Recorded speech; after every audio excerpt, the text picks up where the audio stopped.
Senatus Populusque Romano, o Senado e o povo de Roma. Basta essa única referência para inundar a sua mente com as mais diversas imagens sobre políticas, intrigas palacianas e poderosas hostes militares marchando implacavelmente. Os senadores representavam a elite e o poder da República Romana.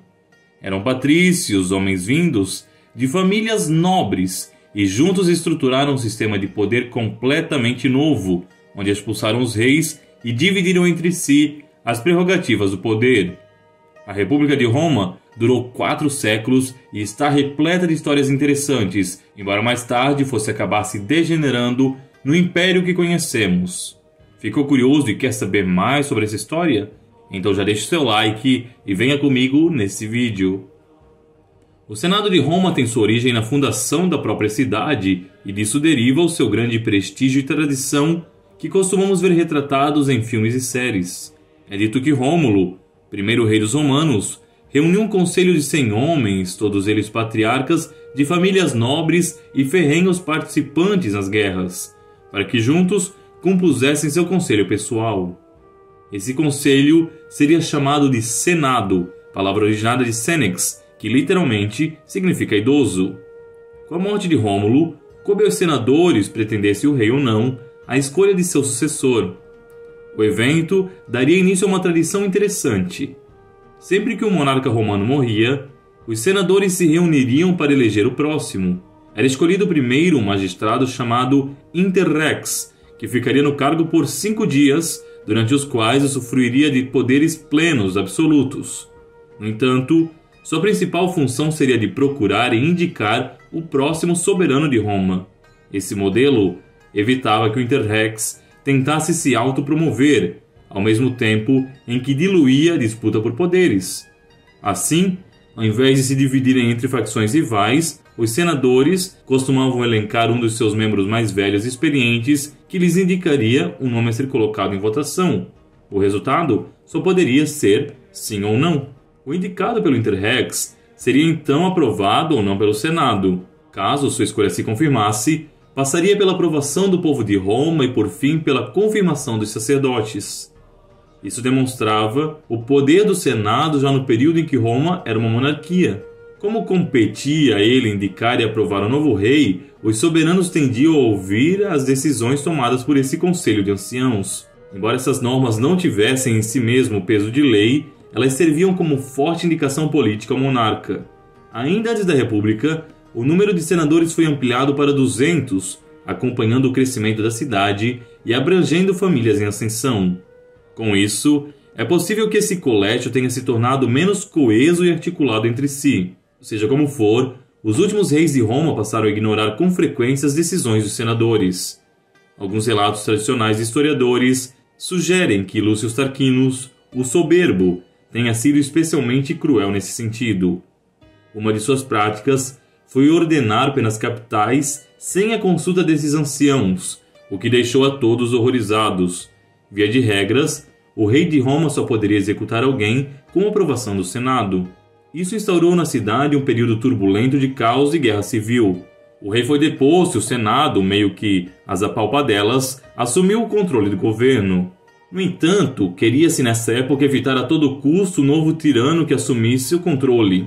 A ideia da monarquia passou a ser combatida veementemente e os senadores estabeleceram um sistema de pesos e contrapesos que servia para evitar a tirania. O principal símbolo desse sistema foi a instalação de uma diarquia, onde dividia-se o controle da cidade entre 2 pessoas que detinham igual poder e capacidade de veto uma sobre a outra. Anualmente, o Senado elegia uma dupla de cônsules que governaria em conjunto até o fim do ano, quando outros 2 senadores seriam colocados no poder.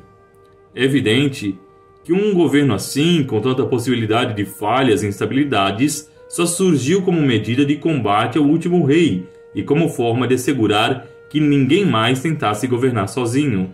Os próprios romanos se orgulhavam muito disso. Mesmo no período do Império, com Césares tomando decisões monocráticas e concentrando um poder inatingível, o termo rei e a associação do imperador com a monarquia foram evitados a todo custo pela carga negativa que ainda continham. Cada cônsul podia vetar as ações e ordens do outro cogovernante, o que conduziria a situações instáveis dentro da República se isso ocorresse demasiado, como muitas vezes de fato se sucedeu. Nesses casos, não era incomum que a política baixasse de nível, com o mais fraco dos dois governantes sendo perseguido e tendo que renunciar ao cargo quando não morto. Aos poucos, originou-se a prática de se alternar mensalmente entre cada um desses governantes, com um deles regendo de fato por um mês e outro fiscalizando e eventualmente vetando suas ações.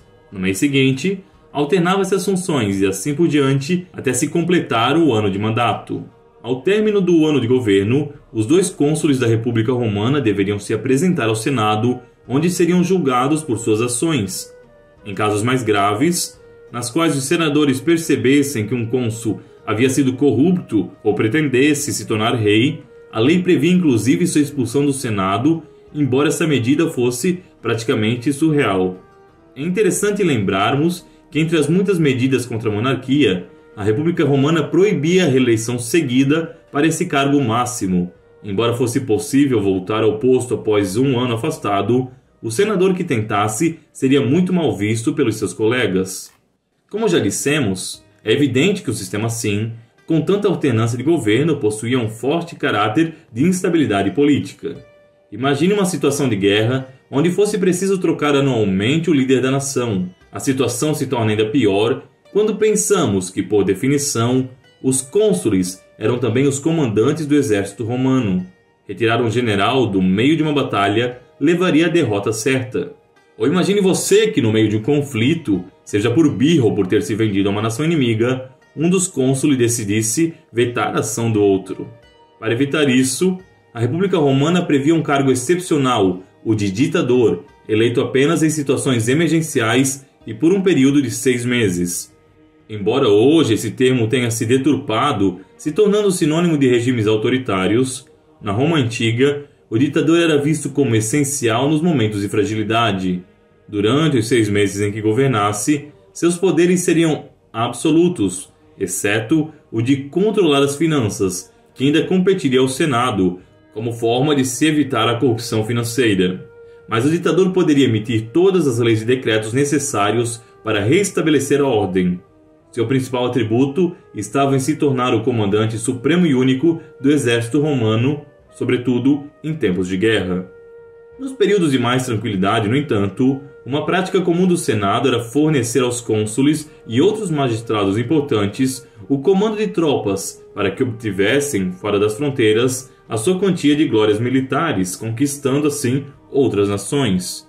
A máquina romana funcionava bem apenas quando se expandia, e alcançar outra região significava entrar para a história. Além disso, a própria carreira militar era vista como uma prerrogativa para subir na vida pública. O Senado alimentava o crescimento de Roma, sem notar que tudo só fazia enfraquecer o próprio modelo republicano que ele mesmo defendia.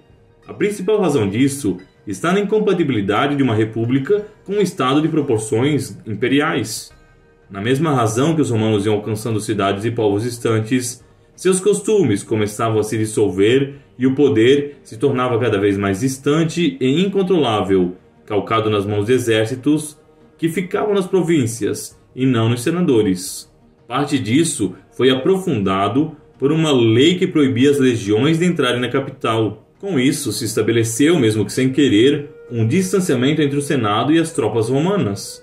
Se por um lado, essa prerrogativa protegia a cidade de um magistrado que quisesse dar um golpe, pelo outro, também fazia com que os senadores não conseguissem se mobilizar e articular tropas diante de uma emergência que ameaçasse eles próprios. Aos poucos, os generais notaram que tinham mais apoio das tropas e respeito da população que um bando de togados idosos reunidos em Roma.